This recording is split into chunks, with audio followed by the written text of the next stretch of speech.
There is a fifth dimension beyond that which is known to man. It is a dimension as vast as space and as timeless as infinity.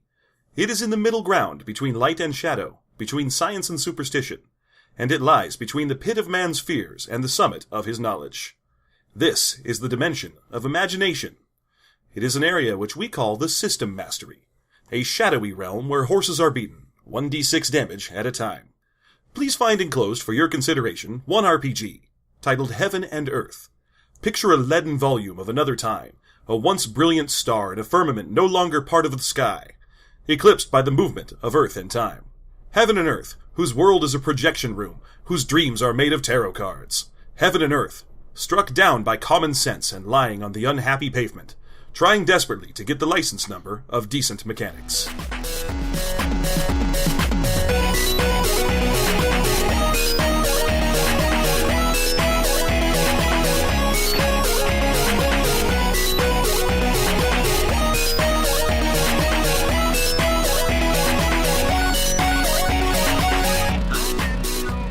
Welcome back to System Mastery! I'm Jeff, and as always, my partner John is here with me. How are you? So good. Oh, you look tired. I'm so tired. You went to Disneyland yesterday, yes? Yeah. How was that? It was great. You went to the beach. You look burnt. I am very burnt. Or dead. Yeah. Wait till you see my dick. Hey, bitch. Wait till you see my dick. Turns out sunscreen really hurts on a ball sack. I didn't know. It's like icy hot. It's the worst. Yeah. I'm going to describe that Christopher Walken voice. Can you give me that real quick? Can someone do that for me? Yeah. Anyone? No, that's you. That's you, the Christopher Walken voice. Oh, really? Yeah. Oh, that's weird. Hit it. Christopher Walken describing the feeling of sunscreen on his ball sack. You see, sunscreen on your ball sack. It's terrible. There it is. That's all. There we go. That's all I needed. Yeah. So you don't even need the sunscreen, because sunshine on my nutsack makes me happy. I love that skit, but I've never actually, when I first saw that skit, I had never actually heard the John Denver song. Oh, that's sad. So I went around trying to recreate it, and I was just going like, sunshine on my nutsack. And people were like, you've never heard that song. Life on a nutsack. They were just like, what the fuck are you singing? They would say to me, why are you talking about nutsacks? They'd be like, it's like the classic John Denver song. And they'd be like, well, sing that. And I'd be like, sunshine on my thing that isn't a nutsack. All right. This week, we bring to you Heaven and Earth. Yeah. It's a role-playing game by a guy named John R. Fithion Jr. Yeah.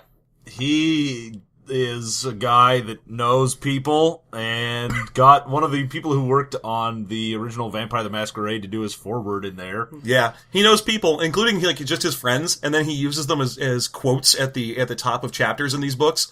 Like literally there's one in there that's like, where the hell are we? Quote the guy who did the photography in this book. That's where the hell are we isn't a real quote. Well, yeah, but all of his quotes are either the Bible, Shakespeare, or some dude. Yeah. Well, at least that guy's in, like, vaunted company, then. Yeah. This is the guy who took pictures of your friends in various places and used that as the art for this book. You want to start with that, the art in this book, because it's amazing. It's great. It's scene setting for Heaven and Earth. All the art in this book, it comes in two varieties. One of them looks like someone spilled water on the book. So behind every one of the sidebars and in a lot of the pages in general, there's just big ugly splotches that make it hard to read the text sometimes. And then other times he noticed that it was making it hard to read the text, and so he just turned the text white on those pages. Yeah. But it's a lot of what just looks like really close up, zoomed in shots of ink blots. Yeah, it's supposed to be an eye because on the front cover there's, like, two eyes that are looking out over the ocean or some shit. But for his, I'm gonna do a sidebar explanation of anything, he just did a close-up of that eye, which just means there's a big black circle in the middle of your text. Mm-hmm. And it's great. Absolutely wonderful. The other type of art that you can find in this book is photographs of this guy's friends. Yep. It's just, hey, I'm someone standing here. I've got a knife and a fake hand that cut off fake fingers. That was great.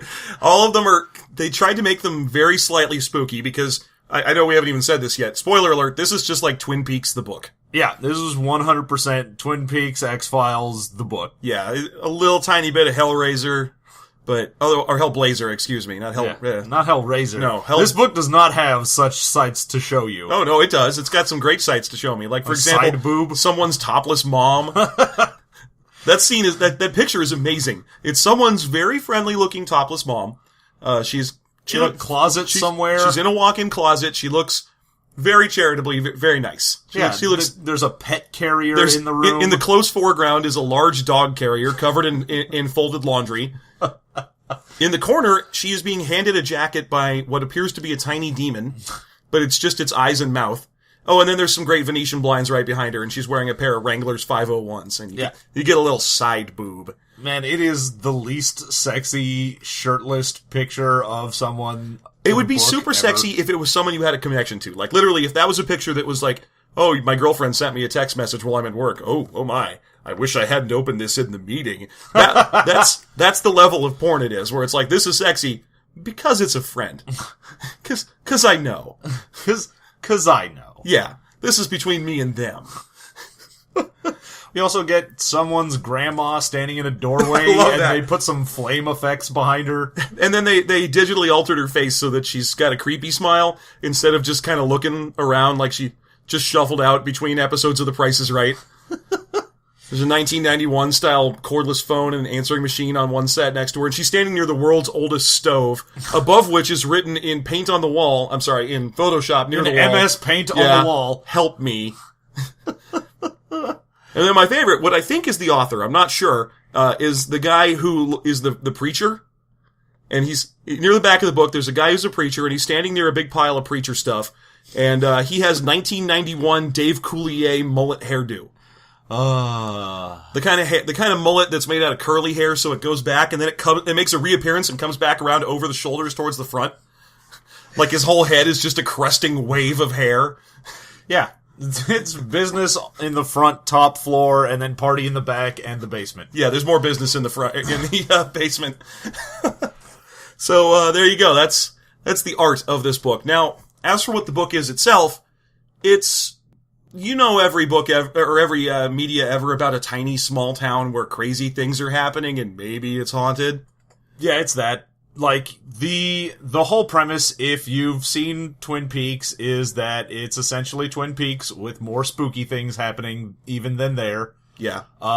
It is drawing heavily from X-Files, and if you remember the show Millennium, it's also very much like that. It's a lot like Millennium. Millennium's, what, a 2-season, I think? Yeah, I mean, it was just sort of grumpy old man X-Files. Yeah, and instead of being aliens, the conspiracies were all like government cover-ups of paranormal, or not. Yeah, it was all Illuminati, psychic things, stuff like that. So that's what this is. Now, this book, the most innovative thing about Heaven and Earth, to get right out the gate, is that you're supposed to play more than one character. Yeah, everyone has at least 3 tiers of character. Now, they say that players don't have to play all 3 tiers. You have to at least play tier 1 and tier 2. If there are a lot of characters that need playing, you can also play some tier 3s. The tiers specifically denote the level of importance of each type of character to the story. Yeah, so a tier 1 is going to be your normal protagonist. Yes. So tier 1 is going to be the normal PC characters that you would have in a regular role-playing game. So, you know, your private investigator, or your special agent, or your, like, paranormal psychologist, or whatever you happen to be playing in this. They're the ones doing the actual mystery solving. I don't know, some guy with a van and a talking dog. You know, them. Yeah. Anyone who's 4 teenagers hanging around with some kind of creature or vehicle that can talk. Yeah. And it has an accent that is incongruous to the rest of them. You know, your tier 2s are going to be someone that really helps out, which is basically going to be your talking dog. Yeah, your ghost of phantoms. Yeah, your ghost of a historical figure, your dune buggy that stutters. Yeah, that's your tier 2. Yeah, and then your tier 3 is an old man wearing a rubber mask, and he doesn't want people getting near his abandoned factories. Yeah, it's all people that are, like, the helpful janitors and the creepy old guys that work behind the counter of various convenience stores. The surprisingly Australian local game warden who keeps telling you about the spirits in the woods. Yeah. That kind of guy. Yeah, so those are your tier 3s that will show up very rarely, but have some sort of importance. They have a dramatic importance at the end, because they are revealed to be the bad guy. Well, I mean, the tier 3s don't need to be bad guys. Well, no. Although they are often used to scare the Harlem Globetrotters. Yeah, obviously. Yeah, because the Harlem Globetrotters are living in a shack near a swamp, and that swamp has gold in it, and Scooby-Doo movies. So really what it is that tier 3s are what would be lesser NPCs, tier 2s would be greater NPCs in any other game. In this game, you're supposed to play them.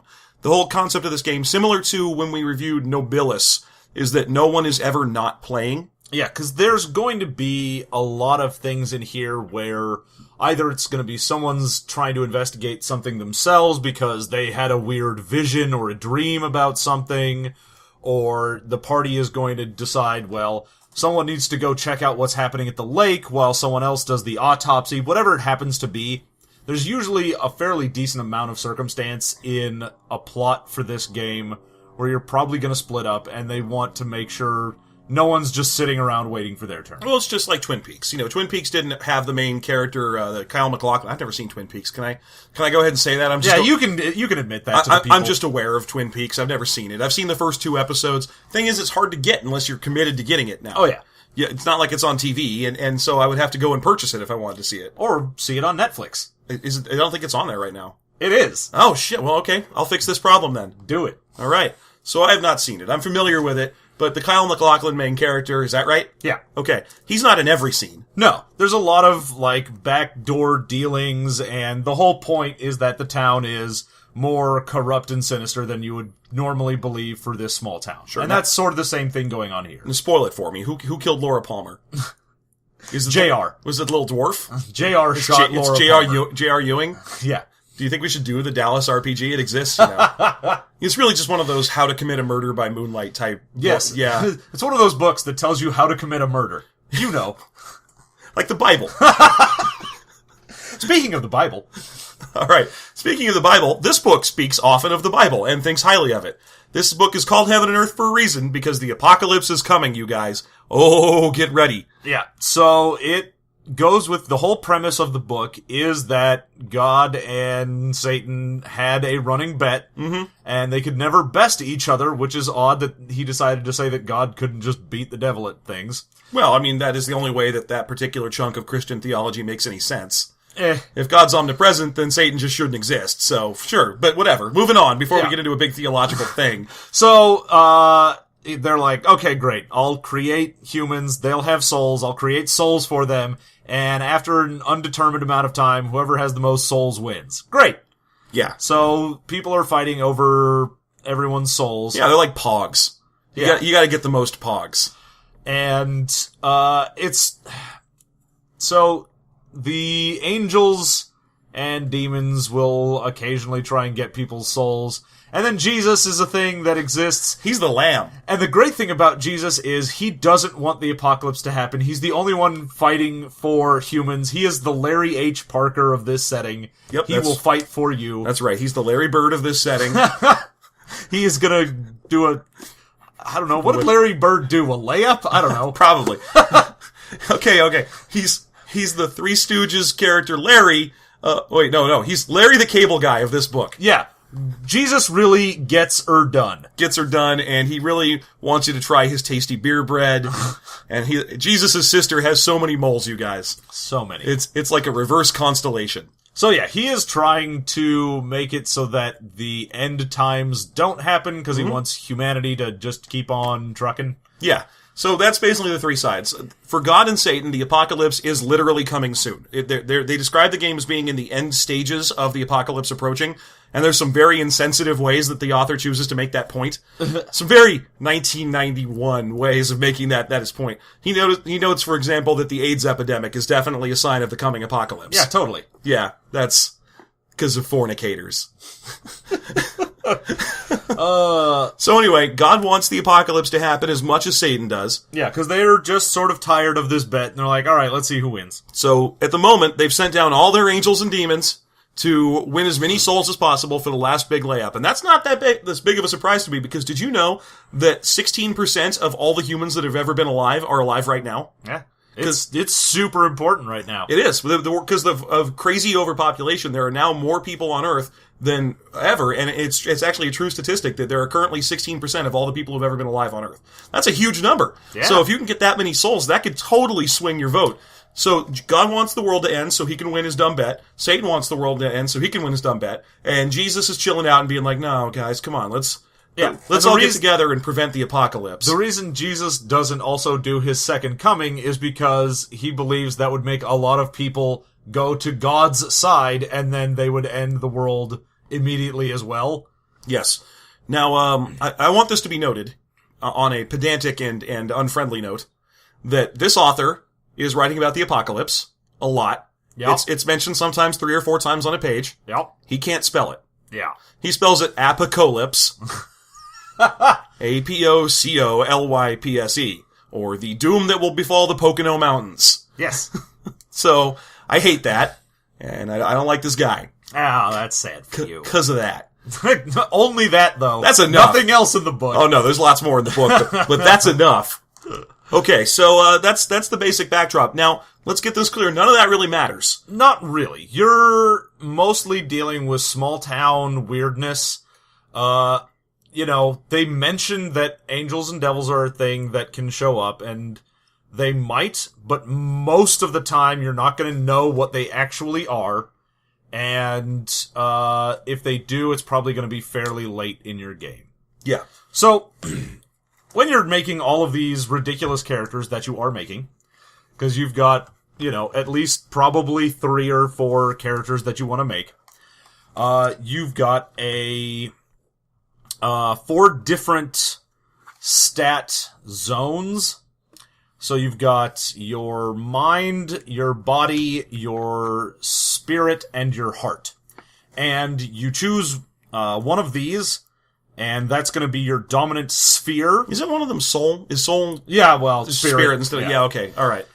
So you've got a dominant sphere, which will be the thing that you are going to be best at. So you choose body to be dominant or soul to be dominant. Yeah. And then there's an opposite of that will be your weakest sphere. Yeah, so soul is the opposite of heart, and body is the opposite of mind.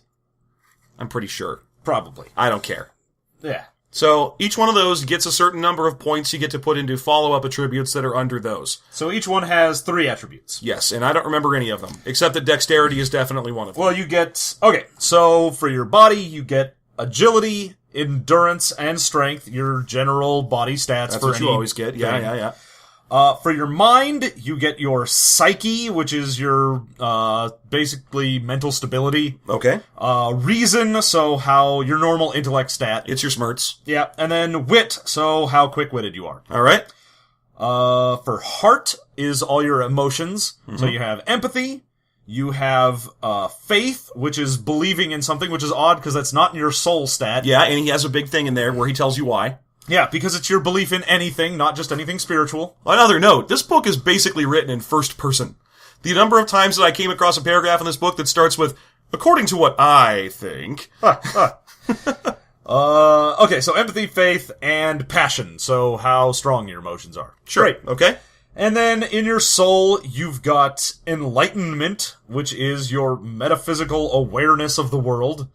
You've got your transcendence, which is how connected you are to all things. Mm-hmm. And your will, which is just your strength of will. Sure. So that's all your stats.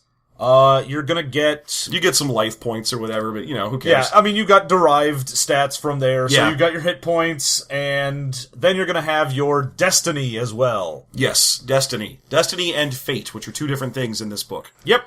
So... he makes a delineation between destiny and fate, in that destiny is a thing that is supposed to happen to your character, and fate is random events that are going to happen to your character, which is weird, because that's not what fate is... No, the words are whatever. synonyms. Yeah. He could have gone with something else there. Another point where I think he encountered something that he thought was a synonym and isn't. Near the end, he's describing one of the parts of the town. He says Mulberry Street, which is, oh, there's beautiful, peaceful children playing games in the yards behind white picket fences, and everyone hangs their laundry out to dry. It's quite picaresque. Now I know that most of the world thinks that picaresque and picturesque are the same word. But picaresque describes the kind of action-adventure pulp novel where Indiana Jones punches a Nazi. So, dude, that totally would be awesome. If, like, I know. you're just walking down a white picket fence street, and then some kid's like, fuck you, Hitler, and just punches him in the face. Oh, look at that house. There's little Timmy playing stickball with his young daughter. Oh, isn't that lovely, daughter? His young sister. Isn't that lovely? And then next door, Dr. Z is training his frogmen to attach mines to the submarine.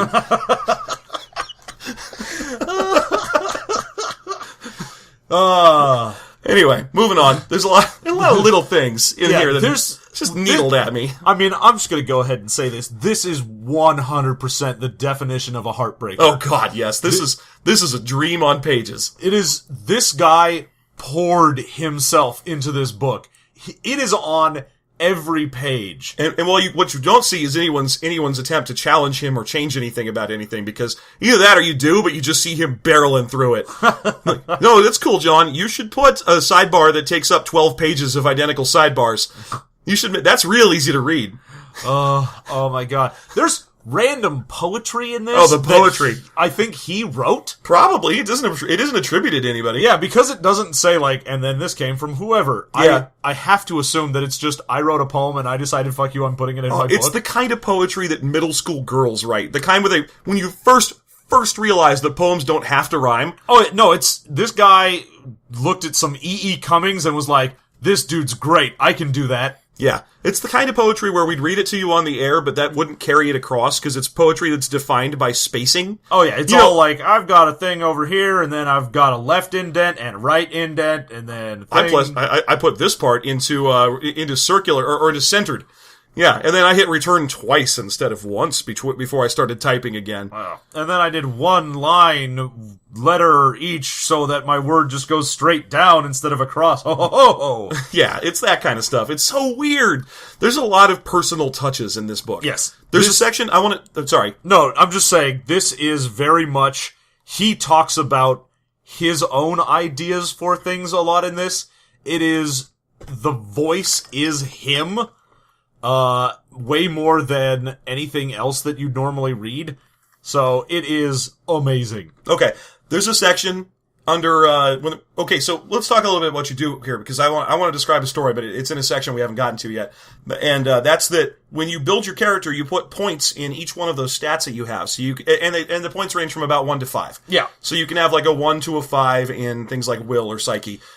Now, once you do that, then you go through and you assign attributes to each one of those attributes. So you assign things like, my character is an excellent driver, or my character is good at playing games. Yeah, you've got your skills, but included in your skills section, they just combine skills with merits and flaws. Right, and the opposite of skills in this game is flaws, which is really interesting. So you can do things like, my character is wealthy as a skill, or my character is homeless as a skill. One of the negatives that you can take, the drawbacks, is alcoholism. Yep. And, you can have an addiction. Yeah. And then, this is why I was just talking about personal touches. The alcoholism section is him saying, many people think that alcoholism is a disease. Myself, I consider it to be a personality flaw. Here's why. And then he gives us like a book report on why alcoholism is a personality defect and not oh my God, not a disease. The entire section about addiction and alcoholism takes up like 4 pages of him just writing about it. It's not even like, yeah, you kind of went pretty far because you have a bunch of weird rules about how you get addicted and how you get unaddicted and all of that. No, he just has a lot of thoughts to share. Oh yeah, it's because he still does have those rules. Oh but yeah. in between those rules, he's telling you why it's that way. You could tell this book was written before LiveJournal existed, because this is someone's journal. Oh yeah, no, this is like probably 75% RPG, 25% blog. Oh yeah. No, it's like reading Poor Richard's Almanac, but there's dice numbers in it. Oh, sorry, no, there isn't. There's no dice. We haven't gotten to the mechanics of that yet. Let's talk real quick about the byline on the back of the book. The byline on the back of the book is, are you ready to toss the dice? And I'm like, oh, I'm a role-playing gamer. Yes, I am. I am totally ready to toss some dice. Oh, no, wait, I meant to throw away your dice. Yeah, no, toss the dice, like, away. Away. Do not. Okay, let me try that again. Are you ready to throw your dice? Ah, damn it. Again, yes, I'm ready to throw some dice. Yeah, absolutely. Damn it. Okay. Are you ready to roll your dice? Away. Okay, so this is a diceless system that uses a deterministic system, as he calls it, where you have your stat plus any applicable skill, and that is what the number you have is. Then everything has a static difficulty based on if it's easy, normal, hard, Challenging or nearly impossible. So each one of those is a difficulty like 2, 3, 5, 7, or 9. Yes. So you take your stat, you take your skill, you take them both, and then you got the facts of life. Okay. I'm glad that you were getting there too. Yeah. So you take those, you find your number, and then that's 100% what you can do. So if my stat plus skill is 4, I know that I can do the first 2 levels of something that is difficult and nothing else. Yes. That's what I have. And when I first read that, I was like, this is fucking insane. Like, I kind of understand, like, oh, verisimilitude. It doesn't matter how well I roll as a person. I can't do a backflip from just a standing position because I physically cannot do it. And more than that, when you first read it, you're like, oh, look at that. The dice get out of the way. It's pure role-playing. He has a sidebar that says, it's gonna feel weird for a little while first. And then you'll get used to it. Here, you should probably drink this. You should lie back and think of heaven and earth. We made that creepier than it is. But I'm okay with that. So, yeah, so when I went through that, he gives that deterministic thing first, before he gets into how Destiny works, and Destiny is essentially your dice rolling, except it uses a deck of cards. Bullshit.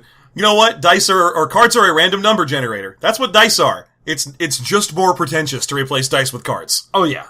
And the reason he did it is because he's got a very big tarot thing that we'll get into more later. So in this case, but no. In other games that use a deck of cards instead of dice, because this isn't the first time that we've seen this. I think it's the first time we've reviewed a deck of cards game, but we've read them before. In most of them, it's just, oh, look at that, it's D10s. Oh, wow, except that you draw a card. This takes forever, and you can learn to read the deck. This was a bad idea. Yeah, it is, well, not only does he have a guy from Vampire the Masquerade do his foreword, but he mentions the storyteller system so much throughout this that you can tell he really just wanted to make this a White Wolf game, and they probably told him, no, that's dumb. Yeah. And then he decided to make this. What do you think it was called? Heaven the Earthening? Oh, I'm sure it was probably Angels, Twins the Peaksing. Angels the Visitation. X the Filing. X the Filing. Mill the Ennium. So, yeah. You draw a card if you want to spend Destiny points. You can spend Destiny points and you draw a card from the deck. Now, aces are 1, and it goes up through 10. So, if your card is equal to or less than whatever your number is, then you get to add it on. So if I have the aforementioned 4 in a stat plus skill, and I draw a 1 through 4 from the deck, I get to add it, and then say, okay, I drew a 4, so now I go up to 8. Isn't that the opposite? I thought it got harder as you went along. No, it is way easier to do things if you're already good at doing them. Oh, okay. Yeah, so which is a good sort of mechanic of it's way harder to just prove something you're terrible at. Yeah, if I'm bad at something, there's less of a chance that I'm gonna be like, and I randomly am amazing at it now. Yeah. So, but if you draw a card that is higher than your total at all ever, you immediately stop, you can't draw anymore, and you're done, you fail. Okay, and then what about face cards, John? So face cards aren't 10s, because you might have been thinking, man, that's a lot of 10s in that deck, you're never gonna succeed at anything. Oh, well, no, see, the face cards are nothing. They don't have any value at all. Fuck this game. Anyway, I mean, the face cards... Throw your face cards away, America! You have nothing to lose but your kings. Oh, wait, actually. Cast off the shackles of jacks. So, the face cards do random effects based on a tarot reading. Mm-hmm. So it'll be like, oh, this is the queen of... Oh, and each suit is one of the 4 spheres. That's right. So, like, this is the queen of minds. Yeah, which is, diamonds? spades, I think. Oh, okay, that would mean body is clubs. Well, okay, but they have And hearts is heart. Yeah, they have to be and opposites. your soul is diamond. Yeah, they have to be opposites though. So that's what your general things are. okay, all right. Okay, so that's because you have subordinate and dominant spheres again, and that's going to come up again later. So just be ready. But yeah, that's all this. All the suits have value. All the numbers have value. And then if you pull something like a jack, then you go see what that jack does. A jack, for example, a jack of body might say something like, "Your body is threatened by this." Yeah, it'll have some vague, weird thing to it, which is like, okay, let's just see. The jack of body is a one-eyed jack, connoting something hidden or unseen. He holds a twisted icon symbolically. While under influence from the jack, the body is submissive, and its true nature is hidden. An affected character may choose any other sphere to control the body or supersede it. So, if you're trying to make a body check, and you pull the jack, great, awesome, then you get to do stuff. That, like, okay, I'll substitute my mind stat for it. But if you pulled that card, like the jack of body, and you were trying to, I don't know, do research, I'm like, what the fuck does that even mean then? Yeah, well, that's the whole thing, is that this book is completely full of fumbling explanations of how to use this system, because it doesn't know. No, it has no idea. So it'll be things like, if you pull a jack of diamonds and a jack of diamonds isn't relevant, then you're going to have to spend some time thinking about how that might be relevant, and then tell the player how that is or is not relevant. So for example, if the body is submissive when the player is trying to, let's say, order coffee at a diner, perhaps the character suddenly feels ill and must leave. Or perhaps the the person running the diner suddenly tries to shove him to the ground. And it's just like, what? Yeah. No, okay, so why is the system's a little too vague and random.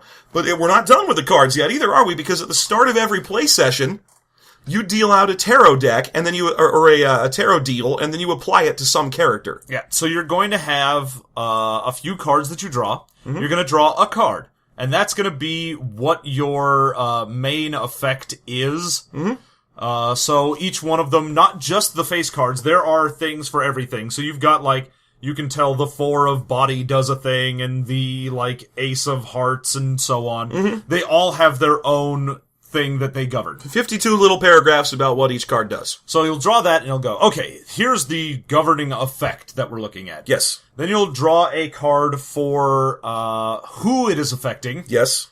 And you get to draw another card for, I think the way that this works is you draw one card for who it's affecting, and then you draw 3 cards. First one you do for checking the suit, second one you do for checking the number, and it's the third one you do to check who it's affecting.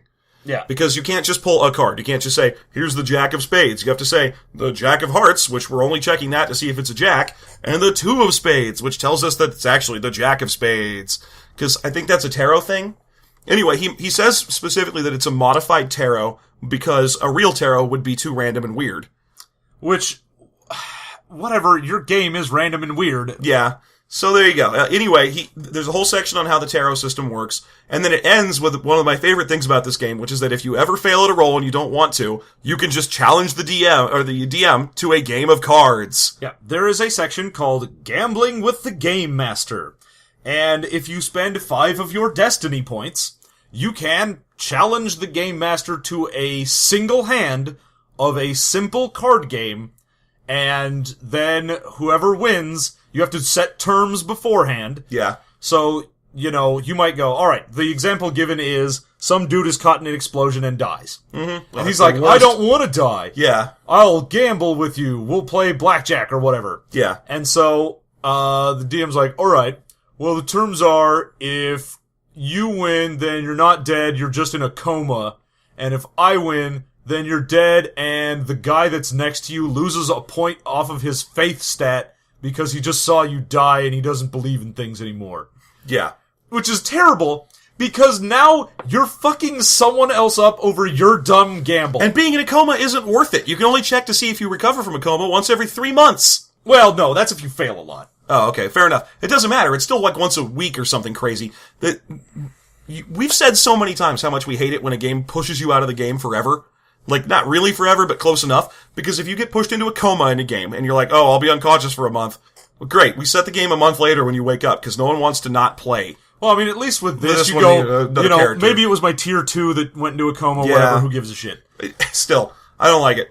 But also, it encourages the DM to fuck with it. That's the thing. When all the advice for DMs about this whole gambling with the DM system is, make sure that the terms of the agreement are in your favor. And don't be afraid to alter the results you give them. After all, it would mess with your story. Like, okay, it's a huge risk, though. If you're like, I gamble to not die. Oh, okay, I'll take that gamble. Oh, look at that, you won. You don't die. And then shortly after that, you die. You don't die. However, leaving the burning building, you fall down and die. Yeah. It's like, oh, no, fuck you. I mean, I'm gonna say that this book, I'm being a little hyperbolic here. The book has a lot of advice for players doing the right thing, or DMs doing the right thing. Oh, yeah. I will say this. As much as we have ragged on this guy being very, very much himself in this book. Can't spell apocalypse. He has a lot of opinions he wants to share. He at least is slightly decent in several ways. One, he starts out going, everything in this book is going to be his, her, or he, she, because I don't want to gender identify anything. And he goes on for about a page. About a page and a half of this stuff.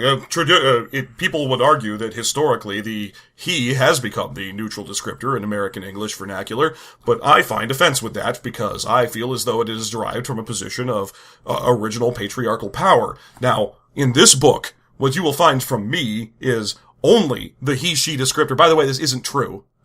It's just he all the way through. You don't see that shit again. Oh, no, he does occasionally say that in there. Yeah. I mean, granted, it's irrelevant, because the whole book is written in first person. Oh, yeah. You never see he, she, you just see I a bunch. He very rarely addresses the reader. Yeah. So he'll be saying I or he be or she for various things because he's talking about a character. So it's like, Jim went into a place and then he did whatever. I've never seen a section on that he, she descriptor thing be so long. Like, in Exalted, that thing takes up 3 sentences. It's just like, we'll use he and she interchangeably in here because we want to. Thank you and good night. Yeah.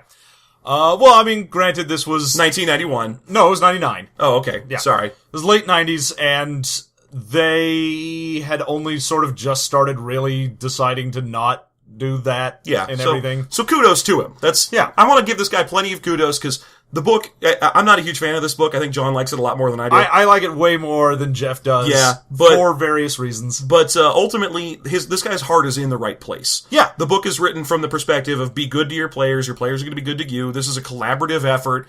Don't be sexist, you guys. There's a lot of good stuff in here. Oh, yeah. Granted, there's some shenanigans about the AIDS epidemic, but again... But at least he's not like, it's the gays that are bringing the apocalypse. But even now, it's a little worse knowing that that's in 1999. Yeah. But then he should have been like, this is just some horrible disease that a lot of people are suffering from. It's not because some gay person fucked a monkey and now the world will end. Yeah, but he didn't say that. He just said there's an epidemic. I know. Ebola. Just use Ebola. It affects everyone equally. There's no discrimination component. I mean, granted, it primarily affects poor black people in Equatorial Africa. Moving right along. So, once you've got your hand of cards that decides what your session is going to be, which is real fucking weird, by the way. Yes. Because you will have already written out whatever your session is as the game master. So you're like, alright, today's session, I'm gonna have them discover a dead body, and it's got some, like, weird mystical markings on it, and they're gonna try and figure that out. And then you deal out a hand, and it's like, oh, and someone is gonna get their greatest wish of money, and you're like, what the fuck? How am I working this into a thing? Okay, I guess, alright, you guys find a dead body, and then the voiceover by Richard Dreyfuss says that one of you later became rich. Do you get it? Yeah. Get it. Yeah. That never made sense to me in that film, is that they beat that kid for the dead body, and they're like, we have a gun, so we get it. How come he doesn't go, I have a car? There's no way you guys get to town before me. No way at all. I have a car. Oh well, Stephen King books. Yeah, okay. A lot of Stephen Kinginess in this thing, too, isn't there? A little bit. I mean, you've got that whole, like, small main town thing that a lot of focus on a sheriff. King loves writing about that sheriff in town. Well, again, that's very Twin Peaks as well. Yeah. His main 2 guys that he keeps referring to every time he does here's how it worked in our play, was you have an FBI agent and a sheriff, and it is literally just Twin Peaks. The FBI agent, first paragraph of his fiction, because there's a whole running story through this book, which I would love to tell you all about, but I'd fall asleep immediately. Because nothing happens and it's very boring. But in the opening paragraph, he needs to get across to you the rumpledness of Duncan whatever. Duncan Neil Patrick Harris. So he wants to tell you about his FBI agent, and he does it like this. He says, this character, or this fellow, agreed once upon being shown an issue of the Hellblazer comic book that he had to concede that he did somewhat resemble the main character of that comic book, John Constantine, the Hellblazer, star of the Hellblazer comic book, which this guy looked like. And, okay, you don't need to set it up for me that much. You could just say he's ruggedly blonde. I mean, Hellblazer looks like Billy Idol. That's all Hellblazer. He's based on Billy Idol. You could skip a step. You could just say, he had a kind of blonde, good hair, kind of boyish charm about. He looked all Billy Idol-y. He looked all like a sexy Columbo. Yeah, just he looked like the character. He had to agree that he looked like the character in a Hellblazer comic book. As soon as I read that, I was like, oh, this is Hellblazer the game, isn't it? And he just wants the thing to star Hellblazer, but he can't just call the guy John Constantine, so he has to call him Duncan Brass Monkey. I can't remember his name. It doesn't matter. It doesn't. There's a fiction running through the book. And it doesn't matter to anything. It's so boring. I kept trying to read it. Okay, so you've got your dumb cards, and your dumb cards do everything. And so in addition to being a regular human, he has a small section that is about anything else you can be. Yep, and here's the list.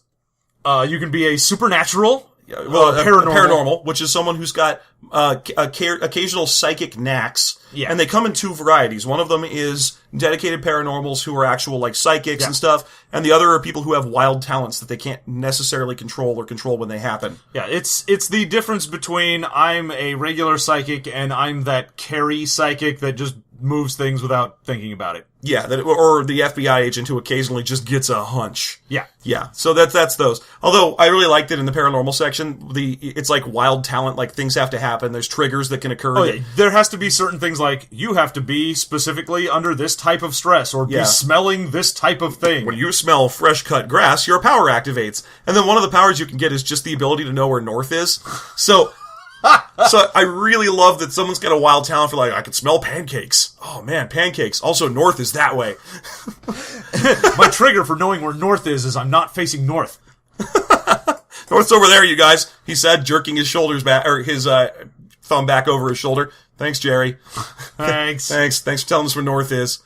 Every time you smell pancakes, you tell us where north is. We get it. We get it. This is barely even a wild knack. I mean, especially because this is a Twin Peaks game, which means there's a lot of talk of being in a diner all the time. Yeah.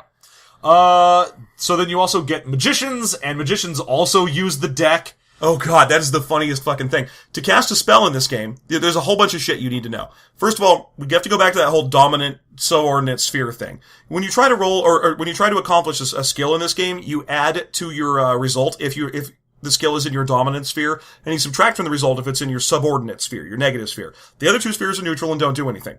When you're casting a spell, here's the limit. Here's how you cast a spell. First of all, they're all rituals, so it takes a while. Second, you deal yourself a hand of 5 cards.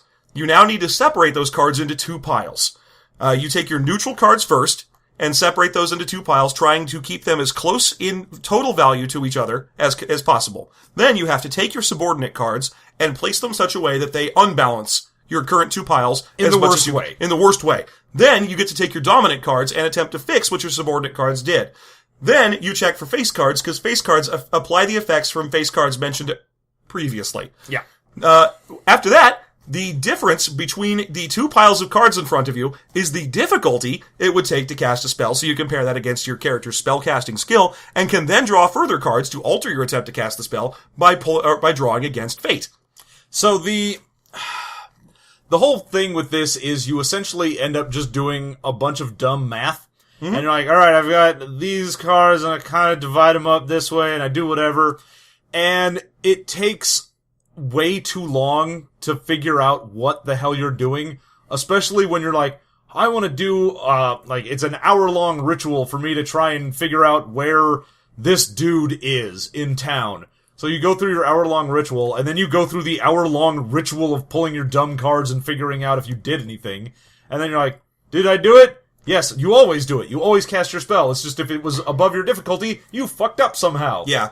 So, this is a fun thing about the spellcasting system as well. If you draw all face cards, then the spell doesn't occur, because face cards don't apply to numeric values, so you don't have a total difficulty score to check. The spell automatically fails. However, you are under the effects of all 5 of the values of those face cards for the remainder of that particular game.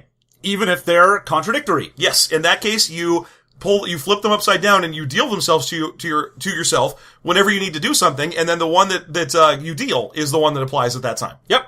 It's real fucking dumb. Could I just roll a d20 to cast a spell? No. No, because you tossed those dice. Well, okay, but again, tossing dice, I could roll a die by just kind of tossing it against the surface. No, you can't. No, I'm sorry. I meant to say, hurl the dice. Okay, I could do the same thing. That's another synonym. No, dispose of the dice. There you go. So the other 2 things you can be a ghost. There's 3 more. There's ghost. Oh, there's only 2 more you can be. Yeah. I'm sorry, yes. So you can be a ghost if you want to be a dead guy, and you'll have powers that are ghosty powers. Your standard, you can scare people, you can move around, you can move objects. Yeah. It's kind of dumb. It's not very interesting, and they're supposed to be sad, and the whole thing with ghosts is that they are souls who had something left to do. Yep. And it says that certain ghosts are even ghosts that died of old age, and they simply still didn't fit because they were too schmucky throughout the course of their life to finish their shit, like a goddamned American.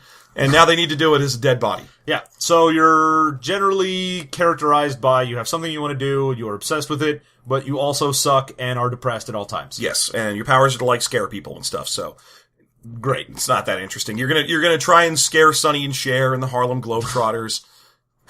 Yeah, you're gonna try and get those kids out of your damn amusement park. Oh, man. That was the last thing I wanted to do, was finally shut this amusement park down, but I died before it could. Why did I have to be stuck in Gotham City, where everything that closes just stays there forever? It is infested with supervillains. Yeah. Why doesn't Batman just buy them? He's super rich. Why doesn't he just buy all the abandoned, like, rubber duck factories and amusement parks and doll stores and shit, and just tear them down? Or, he's Wayne Enterprises. Use that factory for something now. Yeah, convert it to a local school or something. What? Just get it done. Every time he's like, oh my god, Joker's at the abandoned toy factory. I should have, in my Bruce Wayne persona, purchased that factory and converted it to local schools. Then Joker wouldn't go there, because he's got that weird sense of style about him. Just snap up the closing buildings, Bruce. It's super simple. Yeah. So, I really should have bought that museum of 2 things that are 2 parts of one thing. So yeah, you've got, that, and then spirits, and spirits aren't ghosts. Spirits are like weird possessing entities from another dimension that embody something. Mm-hmm. So they might be like, I'm a spirit of destruction, or I'm a spirit of getting it on, or I'm a spirit of whatever. I'm the spirit of 76. I hang out with some kids and they solve mysteries. Okay, kids, let's find out what the mystery is. How come our founding fathers were so Paul Lindy? What's going on with that? I don't know. Don't be afraid to use your nails. Center square to block. Okay, so they can kind of possess people, and if a spirit possesses you, you can get some extra knowledge out of them, and they'll help you out, but they'll also force you to do whatever they want to do. Right, so you get a little bit of extra power, but then they can kind of mess with you because they're spirits.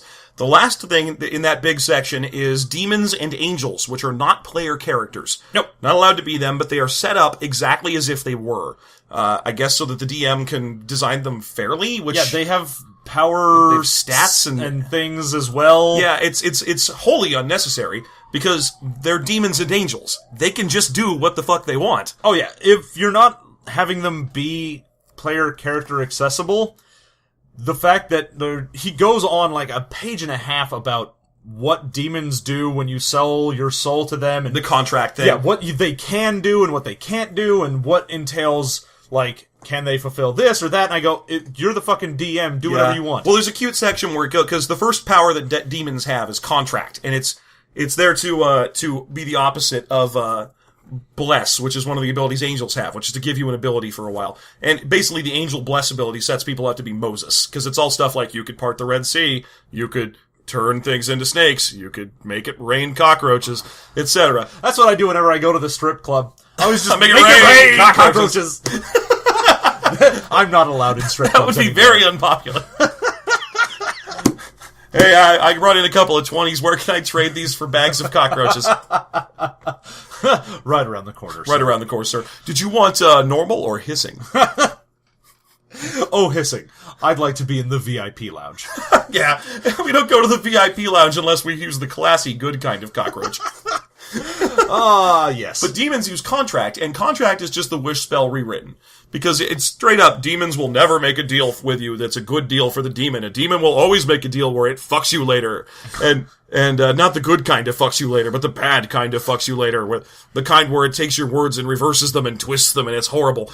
Players often will discover that this is what's about to happen, and they will ask to read the contract. If they don't, you can just fuck them directly. But if they do, then you can just fuck them roundabout by letting them read the contract and then just screwing with it anyway. If demons notice that players are reading the contract for more than a minute, they'll just fucking cancel the deal, so don't even worry about it. Yeah, at least he doesn't go that far. It's mostly like, if you're asking for something dumb and easy, then a demon doesn't give a shit. But if you're like, I want to be the president of the United States, he's like, alright, well, I'm just gonna fuck with your shit. Well, it says specifically that no demon contract you ever make is good for you. It will always fuck you. Well, there's always I'm going to get my comeuppance and then get dragged to hell. Number one, you always go to hell. If you make a contract with a demon, you go to hell, that's the end of that. There's an exception, which is if you can get the contract back. It says, however, that the contracts are in hell, so, Yeah. Head on in there. There you go. It's time to, Supernatural Season 8 it up in here. Oh, Lord. Supernatural. It's bad. Moving along. After that, there is a section about how to be a DM in this game. Yep. Which, a lot of it is just examples from his own playtesting attempts. So, well, he'll give you okay, try and be flexible when you're a GM, because your players are going to try and do things that you haven't planned for, so be sure you can accommodate what their needs are. And then he gives you an example from the game that he was playing. Yeah, and I think the example he gave was that his players none of them wanted to be one of his Tier 2 characters he had designed for the adventure. So he just kept pushing forward and wrote that character out or something. It was like no one wanted to be the big shot who runs the town. Everyone instead wanted to play as the FBI fanboy who hangs around and helps the FBI guy because he thinks there's a conspiracy around every corner. So the whole thing with this, we talked earlier about how you're supposed to create more than one character. Yeah. Okay. You're not supposed to start from scratch with this. This game's got a dramatis personae system where the DM says, all right, you guys enter the fictional town of Potter's Mill. And there are a whole bunch of people in town, and many of them are curious or mysterious or interesting. And here's very brief descriptions of them. Pick the ones you'd like to play, and then flesh them out.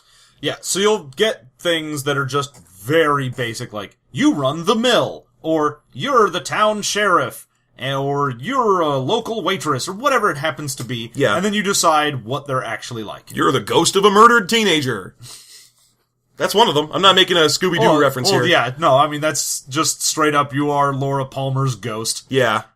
Well, okay, there's a section near the beginning that makes this the Twin Peaksiest, peak Twin Peaks, if I may. If you may. And I may.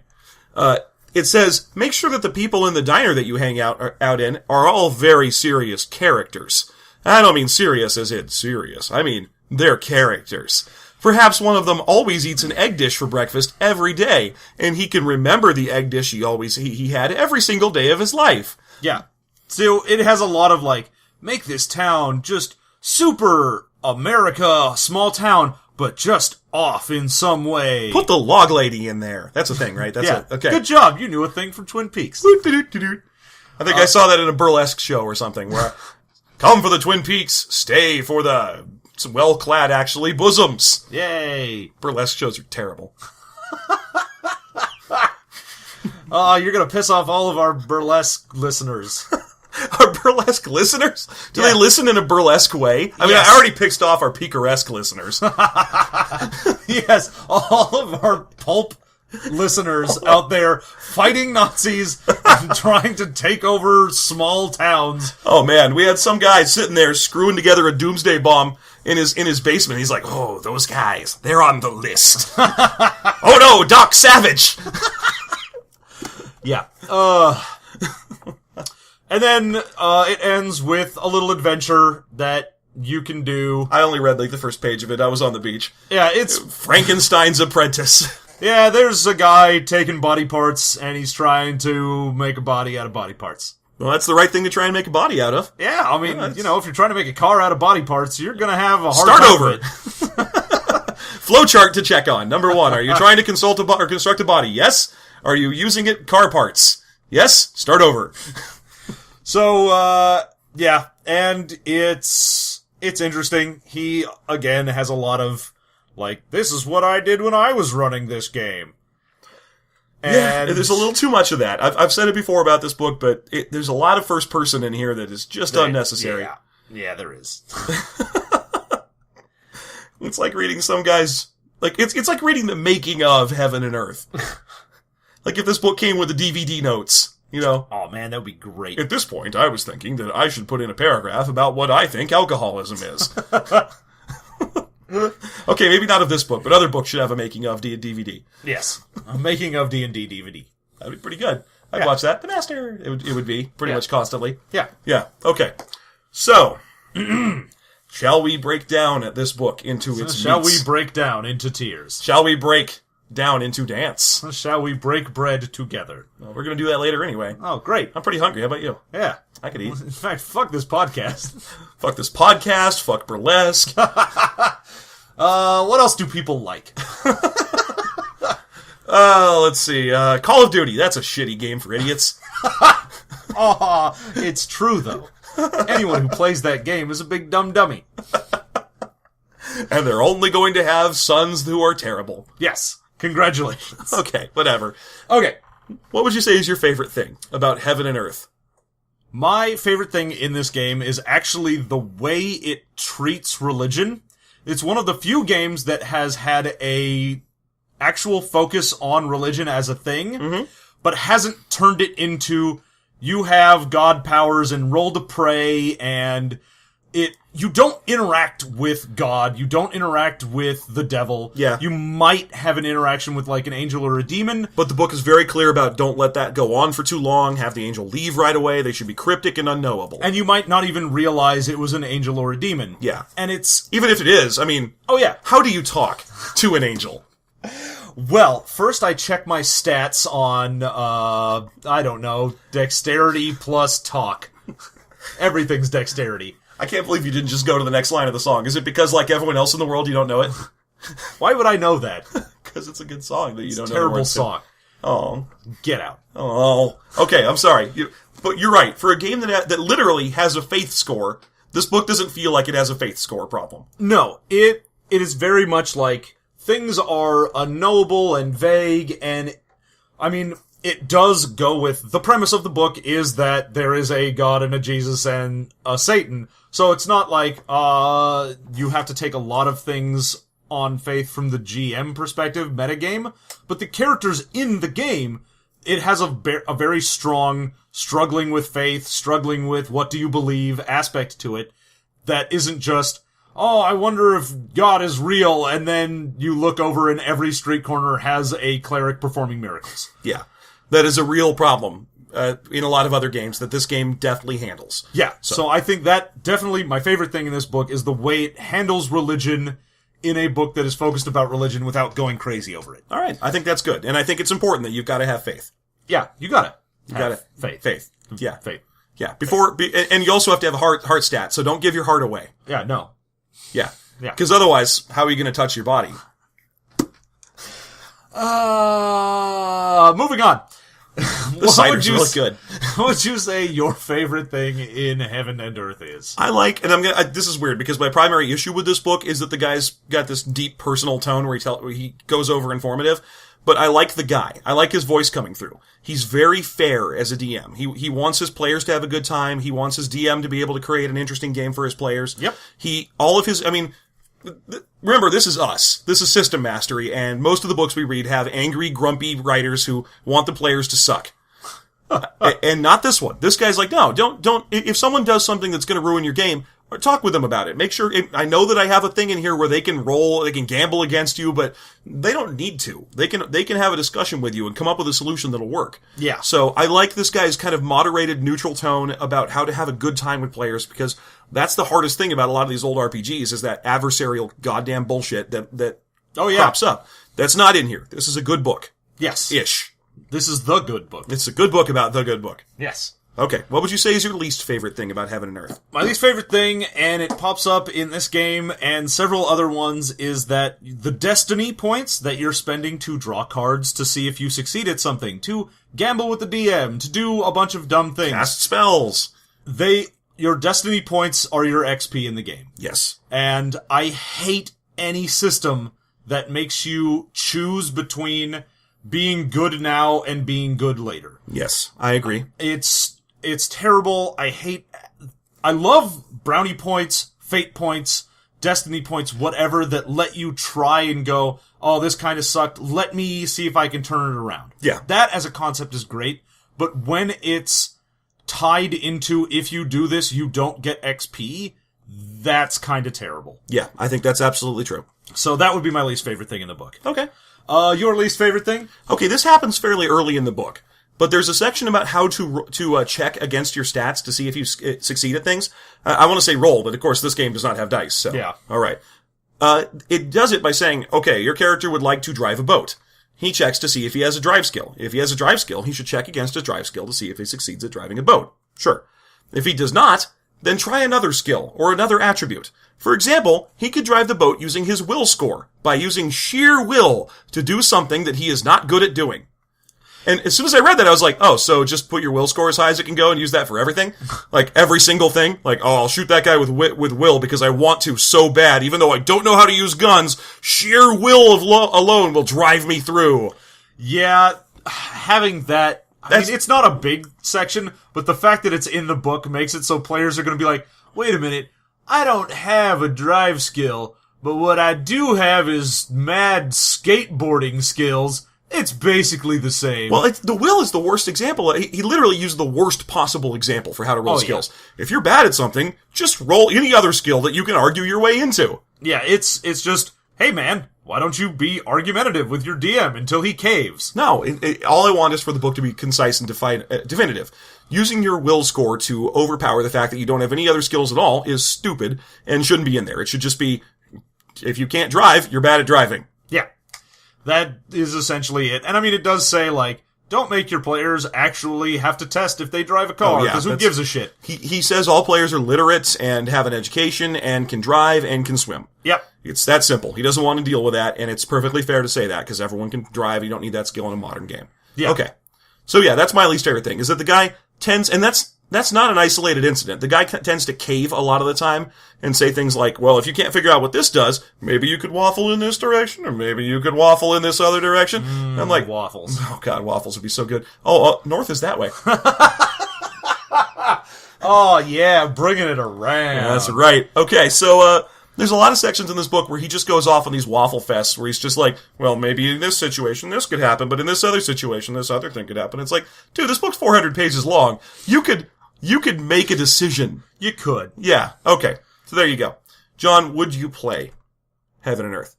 I don't think I could play that version. I broke our rule and slightly researched the thing, just because I wanted to see if the supplements that he promised actually came out. Gasp, how dare you. Yeah. You are to go home immediately and read the letter K of the dictionary. And although I was not planning to have further food this evening, I am going to go enjoy pizza. Yeah, so I did find out that they put out other editions of this, and they used dice, because they finally realized, wait a minute, dice is way better than this dumb bullshit that we've got in they here. Just gave up on this. And their tagline of, would you like to toss the dice? Now it's real. Now it's real. Now you can toss the dice. Yeah, so... Wait, you mean throw the dice away? I don't want to do that. Yeah, so I like Heaven and Earth as a concept. Like, the setting is interesting. I would want to play Twin Peaks, the RPG. That's fine, but I don't know that I would want to use that system specifically. I might do one of the later editions. Okay, well, we haven't read those, so who knows? This is obviously a first edition. Yes. It feels very much like someone's first attempt, and it feels like someone working on a micro-budget to get a book out that he believed in. There's a lot of spelling errors, there's a lot of really terrible editing that any editor would have been like, no, don't do this, don't publish this. Yeah. But it made it out. So would you play Heaven and Earth? No, hell no. No, this is not my bag, baby. I don't care about this particular genre, this sort of... I don't like games that are set around kind of a vague mystery where it's like, never let the players determine if people actually are psychic or not. Instead, always have them hinting and gasping at straws. And the reason I don't like these kind of games is because in order to keep those big secrets, you have to cheat a bunch. Players encounter a psychic guy, and then he vanishes when a bus goes by. That's the sort of thing that works in a media that you're not in control of. But in a media where you are, you're like, oh no, fuck that. As soon as I see the bus coming down the street, I get to the other side of the street so we can't do that bullshit disappearing bus shit. So no, I'm not a big fan of the vague mystery genre of gaming. So even if this was an amazing book, I'd probably still say no. Alright. So we'll see though, if we ever read another edition. Will we? No. No. God, no. God, no. Okay, so there you go. One yes, one no. Oh wait, no, it's 2 no's with a conditional yes. Yeah. For, Heaven and Earth. Yeah. Alright, great. So, this has been System Mastery. As always, you can find us at systemmasterypodcast.com or at your choice of Gmail, Twitter, Facebook, or, iTunes and Stitcher. All under the same name. Yep, it's all System Mastery. It's System Mastery all the way down. Except at the bottom, it's Turtles. Oh no, turtles! Go to turtles.com for System Mastery. There are turtles in time. There's a secret of some ooze down there. Ah, yes. This has been System Mastery with the secret of the booze. Yeah, I'm a little. Just a little. Sauce. Just a little. Did you see the recent Teenage Mutant Ninja Turtles film? No. I've been using it to fall asleep for the past several days. It's so bad. Anyway, okay, so this has been the System Mastery Podcast. If you have any particular RPG you would like us to review, please either send it directly to us, which you can do by emailing me for an address, or just to recommend it. We take a lot of recommendations. I mean, let's be honest, the list of recommendations is about 300 books long right now. Yeah. And also, I have several books that have been mailed to us, and we want to give those priority. So it's going to be a while, but that shouldn't stop you. Send us your recommendations, and for our Afterthought Sister podcast, send us your questions. Questions about anything. We do not care. If you want to ask us about the Teletubbies, about geopolitic scenes in like Israel and stuff, we'll totally answer them as unprofessionally as we do reviews. Yeah, if you want to just hear us say horrible things that are insensitive and incorrect because we didn't do any research, then you've come to the right place. Yeah, questions that start with things like black people often. Yeah, that's the kind of question that we are experts at. All right, you got anything else you want to contribute? Nah. Perfect. Well, then this has been the System Mastery Podcast. Thank you for listening and have a wonderful week.